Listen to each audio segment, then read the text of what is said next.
morning, you guys. Welcome back to the channel. I am very tired this morning and I have a weird kink in my neck. I must have slept wrong. We're starting off the day a little bit rough. Out of eggs, which means I need to go grocery shopping. I just haven't mentally prepared any sort of like grocery list, so that feels daunting. Today I did want to do kind of like a catch-up Q&A. I like doing Q&As. It helps me, especially because I feel like, and correct me if I'm wrong, but I feel like my channel has taken a lot more of a personal shift, and I try and make it really personal and I try and interact personally because I just feel like that's where the channel is right now. It helps me to know who's watching because when I do my vlogs, I literally feel like I'm hanging out with a friend. And so I really enjoy that aspect of creating like day in the lives because it feels like you're hanging out with me at home, but not very many people comment regularly. And so for me, it's helpful to just connect with you guys.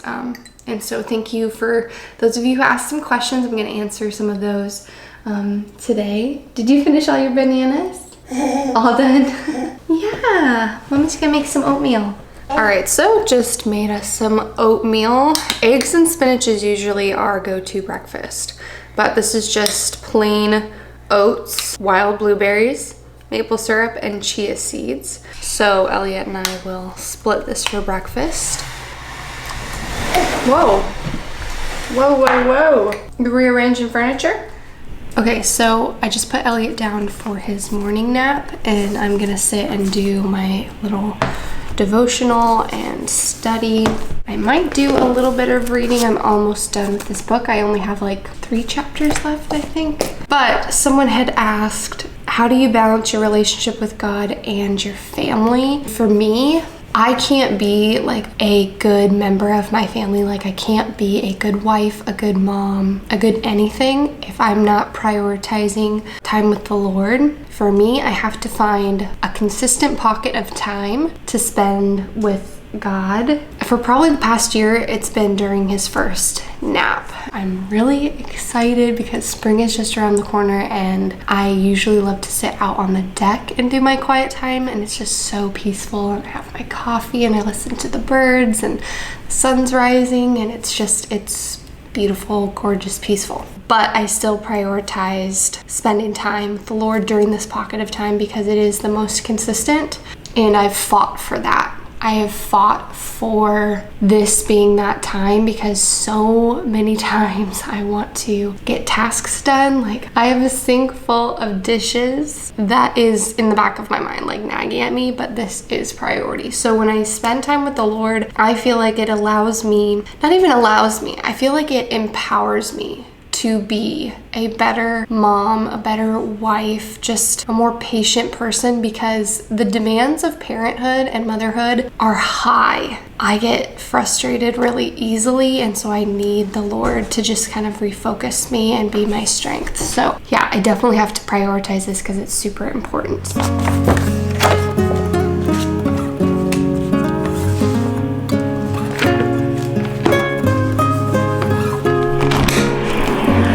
Well, did you have a good nap?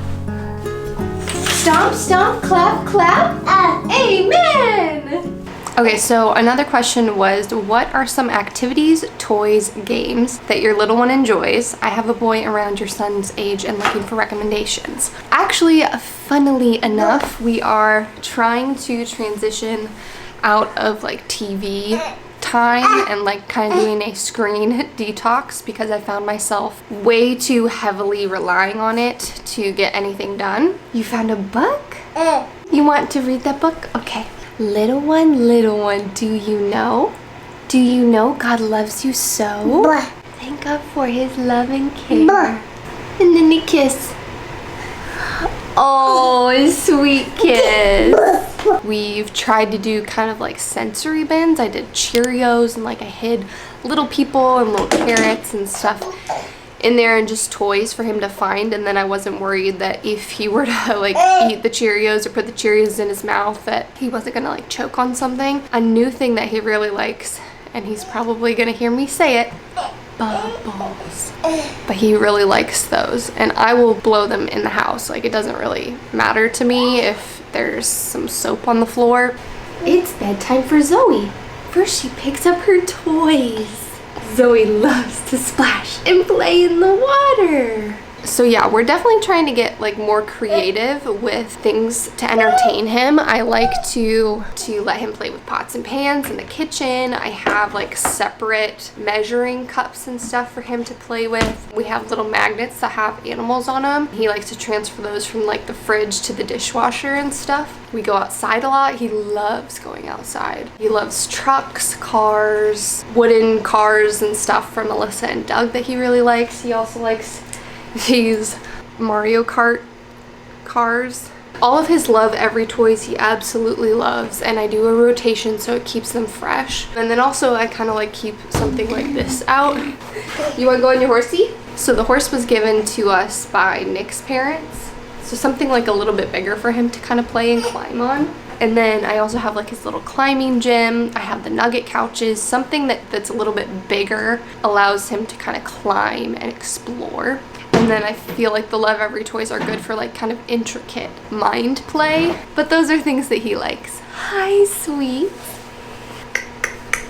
I'm gonna cut you up some cheese, okay? Another question was, what's your favorite part of your home? I love your front porch and gorgeous kitchen. Thank you for saying that. I think my kitchen is my favorite part. I'm growing to love it even more because of how much I'm growing to love cooking, and it just makes it so much more easy to have such a big kitchen to be able to cook in. This was one of my favorite rooms and features of the house before we even moved in. Right from the beginning I said, this kitchen is too beautiful for us. I could not even imagine having something so beautiful. And so now that like that's our reality and has been for almost 2 years, it's like surreal that this is my kitchen. This is the kitchen I get to cook in. This is the kitchen I get to host in. I spend like all day in this kitchen. I love my kitchen. I can agree with you. I love my front porch, especially in the spring and the summer and the fall. When I get to sit out there and drink my morning coffee, there's really nothing better. And then someone on Instagram asked thoughts for baby number 2. Well, I had definitely mentioned this when we were going through our pregnancy journey a while back. So if you're new around here, you wouldn't have kind of heard my thought processes for just babies and family planning in general. I have felt very clearly called to surrender that area of my life into the Lord. And that means that I will never be trying to conceive, that I just leave that up to God and I trust in His timing, and both Nick and I are fine with that. We are both on the same page with all of that. Like, he understands, especially with where my heart's always been, that that's how I need to walk through any pregnancy journey or any thoughts of growing our family, that is given to the Lord entirely. But yes, it's all in God's timing, and that's where we're always going to be. Like, no matter how many kids we end up having in the future, it's always going to be the same thing. It's not like it's something I'm going to reevaluate. I feel called to this for the rest of my life. Like, I am never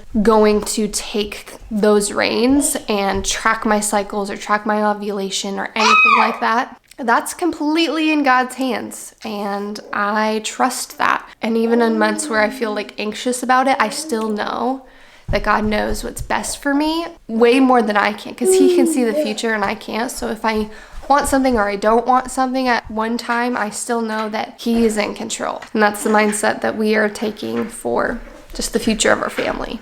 Are you playing with your truck? Do you want to play with some bubbles? Do you want to play with some bubbles? Bubbles!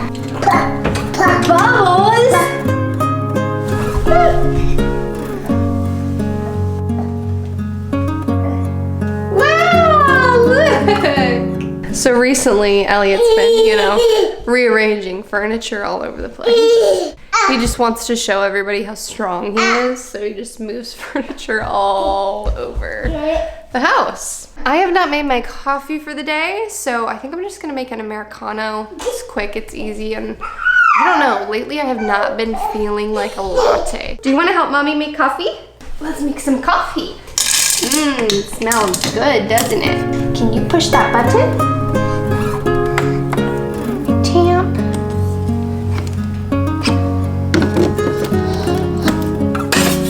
Push this button. Yeah, that one's not really a button. Push that. Push. You helped mama with the coffee. Perfect example.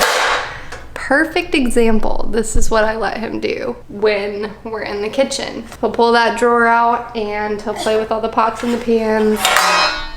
And it's loud, it's messy, but he loves it. Someone else said, I'll be 17 weeks pregnant tomorrow. Congratulations.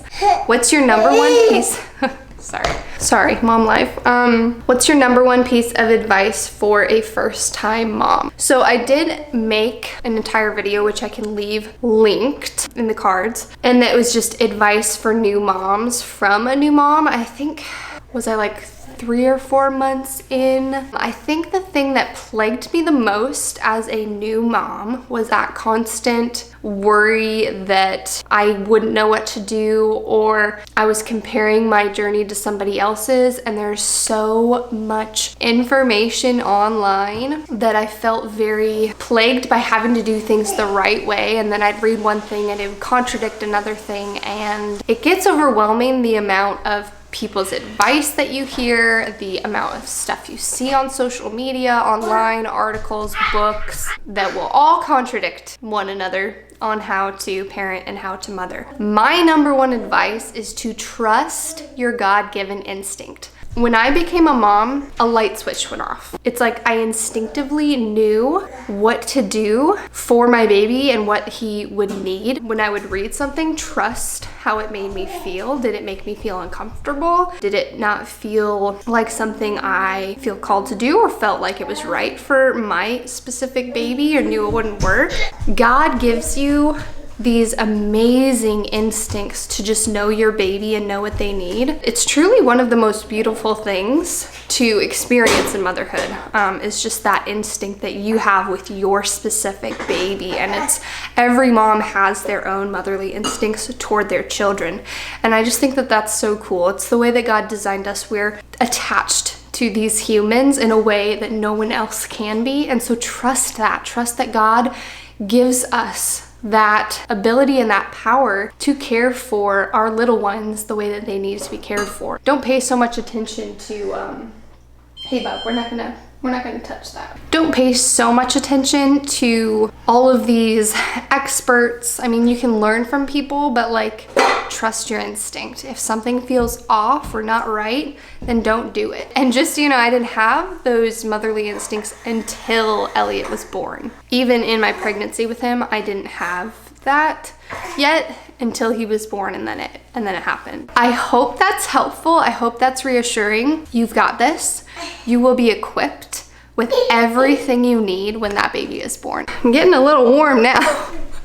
I have like multiple layers on. I have this sweatshirt, I have another sweatshirt on under this, and then I have like leggings under these, socks and slippers, and I'm drinking a warm drink, so now I'm finally starting to get warm. But I was freezing this morning. This sweatshirt, I wear it from time to time, but sometimes I forget about it. I actually designed this a couple years ago, and I'm pretty sure it's just make on demand on Bonfire. So I do have a couple designs still available. I'm pretty sure, I haven't checked in a while, but this was one of them. And it's lasted well, like it's held up well. So that was back in the day when I used to have time to design and draw. I had my Etsy shop. I was just so much more creative, and now I feel like as a mom it is not even possible. I really don't know how moms do it all. Like, you know, that mom who just does it all, who owns multiple businesses, who always gets ready for the day, who always has their house in order. Like, how? Motherhood is so demanding. I feel like this toddler stage, in a lot of ways it is like hands off, which is great, but it's also really demanding in other ways. I feel like every stage kind of moves towards it's easier in this way and way harder in this way. How has married life changed / grown after having your son? This is such an interesting thing to try and like figure out because our lives completely changed obviously since having Elliot. I quit my job to stay home. I think I have seen a huge growth in Nick as just a man, and knowing that he's the sole provider, I have seen him rise to that so much more like this past year, and it's been really encouraging to see. He never complains about it. I think that he finds a lot of pride and joy in knowing that he is the provider. I find that being in this position has made me have to trust him more. For me personally, it's been more of a challenge to like trust and submit because I am a very like orderly person, planned person, and so it's kind of harder for me to trust someone else. Did you find a book? But I find that being in this position has like forced me to have to submit and have to trust him more and more and more. And I've loved that dynamic in our marriage and how that's really united us as we kind of step into more of like God's design for marriage. Max and Nana go to the park? That's just different ways that I've seen our marriage and our relationship kind of grow as we've transitioned into parenthood and new roles, really, because he's now the role of sole provider and now I'm in the role of like sole dependent. I'm like solely dependent on him. And I think that being in that position has really helped us, helped our relationship grow, and we've had some just amazing connection points since having him. Like obviously we've had some rough connection points, but also some of probably the best points in our marriage have been since Elliot's come into the picture. It's changed us in a lot of good ways, and I know it's going to continue to grow us.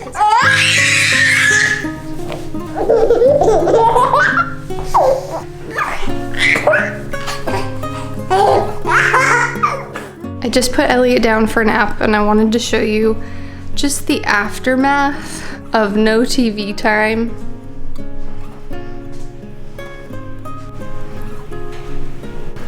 There's just toys everywhere, and that's fine. But yeah, I just wanted to show you the reality that sometimes things look like this, and that's just a normal part of a house that is loved and lived in. So I'm just finishing up some dishes. I used to be the type of person that would get so overwhelmed with mess. Don't get me wrong, I still do, but it's definitely changed. Like I've become a lot more relaxed. I think because I see the need to become more relaxed with just having a baby, having a toddler, just knowing that this is going to be the stage of our life and the stage of our house for many years. This is just a part of his childhood. I have to remind myself that I want him to have fond memories of his childhood because I'm in charge of creating, you know, his childhood and what he's going to remember. Things get messy and it creates a lot more work for me, which is probably why I'm so tired all the time. But it doesn't negate the fact that I'm thankful I even have all of this work to do because of what the work signifies. It signifies that I have a healthy, happy, thriving toddler and a house for him to play in, and that's a huge blessing. Another question I had gotten on the community tab was, how do you pray? And then any tips. Prayer for me looks a little bit different depending on the season that I'm in. I like to pray out loud. It helps me think. I'm a verbal processor, so praying out loud helps me to articulate my prayers a lot better than any other way of praying. That's what works best for me. I had mentioned in a previous video, you should try and have a mindset of prayer, like direct your thoughts to God, because all of us have like crazy thought lives and we're always thinking and have anxiety about things. And if you just turn your thoughts into prayers, that's a huge way for you to just communicate with God on a minute by minute basis if you remember to do so. I know people like to journal their prayers.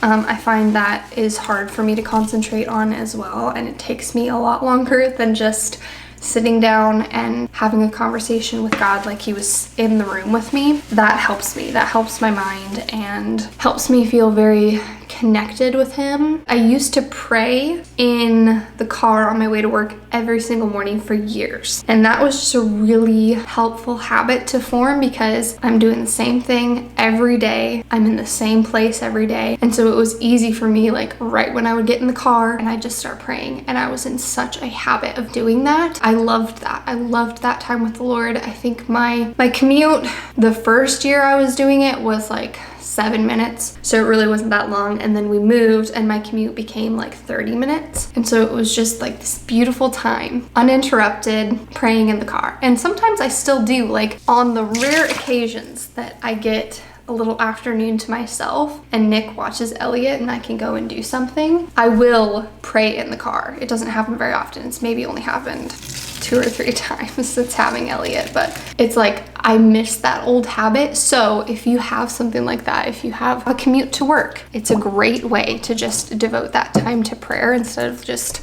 listening to music or zoning out. And I found that was the easiest way for me to pray consistently. Elliot's napping. I need to clean up the rest of the house a little bit before he gets up. I think this video is probably getting a little bit long. Thank you guys so much for asking questions. I know I didn't get to everybody's. Let me put on my ring. I had to take it off because I was cutting up chicken and zucchini and stuff for dinner tonight, which I'll show you. I made this giant bowl of marinated chicken, zucchini, and onions. So I'm gonna cook this for dinner tonight, and then we'll just serve it alongside like quinoa or rice. Anyways, what was I saying? Oh, sorry that I couldn't get to everybody's questions. I love to talk, if you haven't been able to tell. And if you were friends with me in real life, I talk a lot. Because I am the verbal processor, I don't really know how I'm going to answer a question until I start answering it.